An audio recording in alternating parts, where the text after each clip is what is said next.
Okay, am I on? Can everyone hear me? Okay, good. Okay, so thanks for introducing me, Varna. So let me tell you a little bit about myself. I've been in Cambodia for about 8 years now. I'm involved with the following companies, either as founder or partner. In addition to the following organizations, instead, I'm a very active bar camper. Do we have any bar campers in the room? Okay, good. Right, we've got some bar campers here. So if you go to Barcamp in Phnom Penh or around the region, I'd love to meet you there also. I'm also involved in HackerSpace Phnom Penh, which has been open a month now. This is a building. This is a space for creative people to come together, share ideas, work on projects, and generally do cool things. So I think the kind of people who'd be interested in TED would likely be very interested in this place. So I encourage you to check it out. Okay, so the theme of the TEDx talk today is building the future. So I thought I'd like to talk about what my vision for the future is in Cambodia. And my vision for the future of Cambodia is tapping one of Cambodia's largest untapped resources. And this is the entrepreneurial spirit of Cambodia. I'm a firm believer that entrepreneurialism is not something you can be taught. It's not something you learn. It's something that's in your DNA. Okay? It's something that's inside of you. And I see Cambodia has it in plentiful supply. You just have to look out of your window. Just when you go home this evening, look outside, and you'll see entrepreneurial spirit on every street corner in the country. When I give this presentation, or one similar to it in other countries, I usually have to spend the first half of the presentation explaining why I think it's a good idea to be an entrepreneur, explaining why I think it's a good idea to own your own business. In Cambodia, I can always chop off that first half of the presentation. So just to get a show of hands, who in here currently runs their own business or their family runs their own business? Anyone? Okay, so we've got a few. And second question, how many of you in the future would like to own your own business and run your own business? Can I have another show of hands? Okay, so that's the majority in the room. And this is the difference between Cambodia and a lot of other countries. If you ask that same question, not only in this region, but across the world, you would get a very different answer. You would be looking at a minority. Working. So the theme of the talk today is lean startups. Now this is a very big topic and I can only cover the tip of the iceberg today. And I'm just going to cover my favorite parts of the lean startup methodology. This is a methodology that shows us how to bootstrap businesses to reduce our chance of failure. So I'm going to give you my favorite parts of methodology today. Now the first thing I'm going to talk about is execution over ideas. Now we're at TEDx today. Now what's the tagline for TED? Anyone tell me? Ideas worth spreading. Okay, so what I'm going to say now is probably a little controversial for a TED event. Okay, it's my opinion that ideas are worthless. It's my opinion that ideas have no value. If ideas had a value, there would be a marketplace where you could take that idea and you could sell it. There would be a website where I could post my idea and somebody would give me money for the idea. Unfortunately, there's not. And the reason for this is an idea is worthless unless you have the capacity to execute it. So if you're an entrepreneur, I would encourage you to value execution above ideas. Ideas are important, but if you can't execute them, they're worthless. A case in point is Google. Now, what's Google famous for? Okay, they're famous for search. They dominate the search industry. Now, did Google invent search engines? Were they the first? Did they invent the idea? No, they didn't. Okay, they came around in '97. And before them, we had all of these guys here. We had Dogbile, Hotbot, Excite, Lycos, Yahoo. These guys are now either dead or nearly dead. Google dominates this sector. Why do Google dominate this sector if they didn't invent the idea? If they didn't have the original idea of internet search? The reason that they dominate their industry is because they had a superior execution of that idea to their competitors. Whilst these other guys were losing sight of their core competencies in the late 90s and early 2000s, trying to reinvent themselves as new media companies, Google was still focused on its core competency of making sure its users could find what they're looking for on the internet. So anyone who's an entrepreneur in here today, if you have a new idea, I often speak to young entrepreneurs at bar camps or things like this, and they say, Chris, I've got a really hot idea. I say, oh, tell me about it. What is it? I can't tell you. It's a secret. Okay, I'll tell you when we launch. And as soon as I hear this, it sets an alarm bell ringing in my head. Like, whoop, whoop, okay? Because there's only two reasons that I see why people keep their idea secret. The first reason we've just talked about. This person values the idea, they put greater value on the idea than they do on the execution. They think the idea alone will carry them through. The greatness of the idea will turn it into a successful business. Unfortunately, this is not the truth. It's all about the execution. Now, the second reason that people keep it secret is because the idea is extremely easy to replicate. Okay, another case in point. What's this? Okay, it's bubble tea. Who's drunk bubble tea before? Okay, you all like bubble tea. Now, 5 or 6 years ago, in Phnom Penh, how many bubble tea shops were there? A few, none, yeah. Okay, so a few years ago, these didn't exist. Okay, some smart entrepreneur probably went to Taiwan or Japan or somewhere where bubble tea shops are successful and thought, I'm bringing that to Cambodia. This is a fantastic idea. They bought the first bubble tea shop to Cambodia, and it was a roaring success. It had lots of customers, and from the outside, you might have thought this is now going to become a successful business. But what happened next? They multiplied. Bubble tea shops started appearing on every street in Phnom Penh. The market became saturated, it was overcrowded, and lots of the bubble tea shops closed. So this is an example of a business model which is too easy to replicate. So your business model should always be innovative.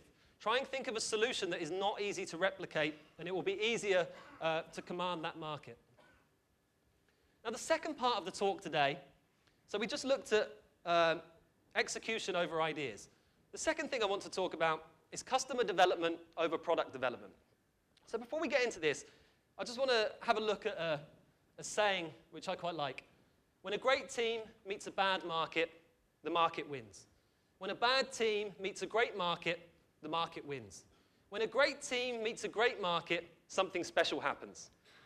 Now, most people, when they first read this, they get a warm, fuzzy feeling. They're going, all I need now is to find a great team and a great market.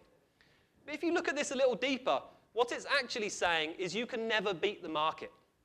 You can have the best product and the best team in the whole world. If you launch a product into a market that's not ready for it, the product will fail.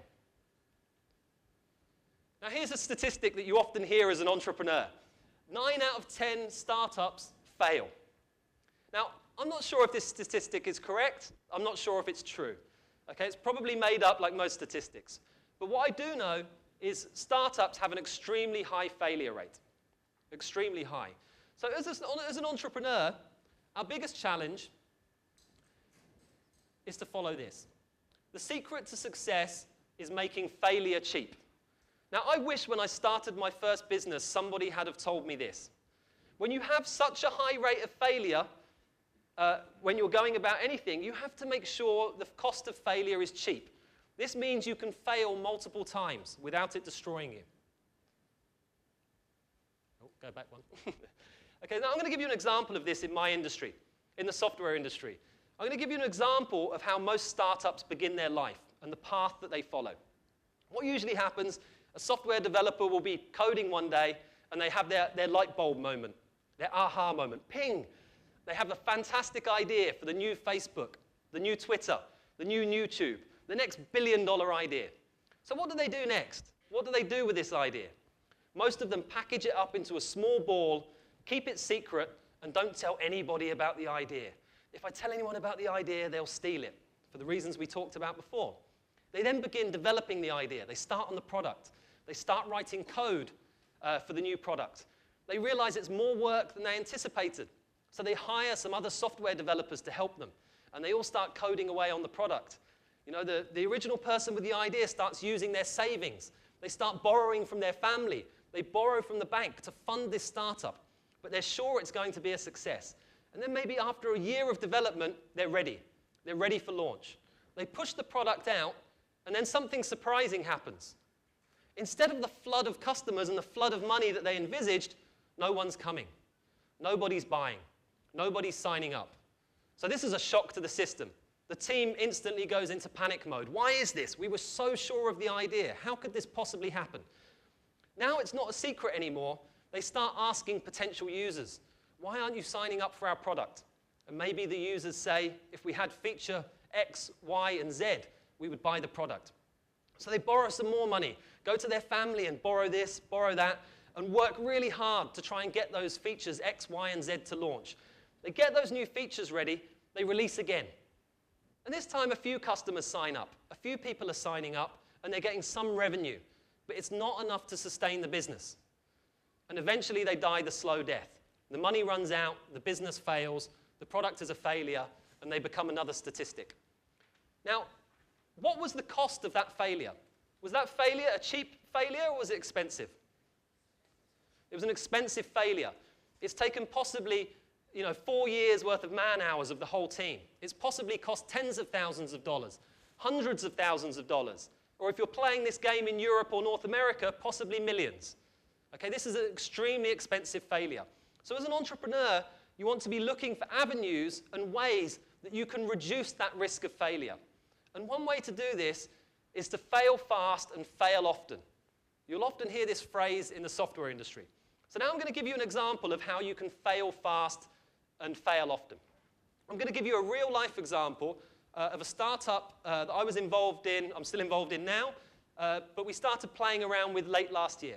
It's called Upstart, and it's a product for software developers and entrepreneurs who are collaborating on a software project. So it's a tool that I want to use because it's very much for the kind of thing that I do. Now, when I first had this idea, I didn't keep it a secret. I didn't pack it into a ball. I told everyone who was willing to listen about the idea. And I listened to their feedback. And I slowly manipulated the idea and changed the idea and molded it into something that was a little bit different. And as soon as I was happy with it and I wanted to ask the question to more people, the next thing I did was I bought some Google ads. Now, these weren't the exact Google ads, but this was the best image I could find on Google image search. Okay, so we paid for some Google ads. And the Google ad described our product. It described our collaboration tool. In reality, we had no tool. This was vaporware. We'd built nothing. It didn't exist. And luckily for us, some people started clicking on those ads. Some people were interested in the product which we were describing. So as soon as we had that validation, we'd validated our idea somewhat by having people click on the ads, we went to the next step. We built a homepage. So we still don't have a product. Okay? The product is still vaporware. It's BS. And on the homepage, we describe the product. We give the person more detail. We talk about the features. We talk about what it does. And most importantly of all, we have a free sign-up button. So we're encouraging people to press that button. If you like what you're reading on this web page, press that button and sign up. The person still does not know that the product doesn't exist. When they click on the button, it's not very clear on there, but there's a form field on here. They get told, thanks for your interest in Upstart. We're currently in private beta, little white lie, and expect a public release shortly. Please leave us your email address, and we'll let you know as soon as it's ready. Now, in the case of Upstart, we validated our idea at this stage. We predicted that we needed 166 subscribers per year to make it financially viable. After running the Google ads for 3 months, we had 400 subscribers already. So it validated our idea. We were ready to move on to the product development stage. But let's pretend that the idea didn't fly. Let's pretend that nobody signed up. If nobody signed up at this stage, it gives us a brilliant choice. We can either stop, and we failed very cheaply, and we failed very quickly. To make this web page probably cost us a couple of days. The Google advertising was free. You only pay for Google ads if somebody clicks it. If nobody clicks it, you don't pay a penny. So this is an extremely cheap failure if it failed. So I'd encourage all of you as entrepreneurs to look for the cheapest way to fail when you're coming up with your new business. Okay, this is an example that's in the software industry, but you can apply these same techniques to your industry also. Don't begin on the product and then move on to the customer afterwards, because what you will experience is an extremely expensive failure. Now, I'm going to give you a story that gives an example that these ideas of customer development are not a new idea. Okay, this isn't something that I've dreamed up. Entrepreneurs have been doing this for many years. Now, what's the biggest software company in the world? By market cap, I think it's Apple now, but yeah, it's probably Microsoft. Okay, does anyone know the story of Microsoft, how Microsoft started? I'm sure Ed does over there, wherever he is. Okay, now Microsoft started through customer development techniques, through lean startup techniques. Now, Bill Gates, when he first started Microsoft, he had the idea for an operating system, or he had an idea for a programming language called BASIC. But he hadn't implemented this language. And one day, he's reading a computer magazine, an industry magazine, and he sees an article inside the magazine. The article inside the magazine was telling about a new computer, a home computer, a computer that will be affordable for the mass market. As soon as Bill Gates read this, he thought, wow, if we have this home computer and everybody has one of these devices, programmers are going to need to be able to build applications for it. And this sounds like a good fit with my idea, my idea for a programming language. So what did he do next? He writes a letter to the company who built the computer. And he tells them, I have a programming language called BASIC that has feature X, Y, Z. In the letter, he pretended like he already had the programming language, even though he didn't. The company then contacted him back, and they said, we're interested in what you're saying. We're interested in this language. Come and meet us. When he went to meet them, he was forced to sign legal documents saying that he couldn't discuss anything he learned about the company once he had left. And do you know what he discovered when he went to the company? The computer also didn't exist. The company had not yet built this computer. They had built a plastic prototype which they put a picture of in the magazine and explained what the price point and the internals would be. The computer company was also practicing customer development. They were testing the market before they went to the expense of developing the computer. And we all know how the rest of this story goes as it's history.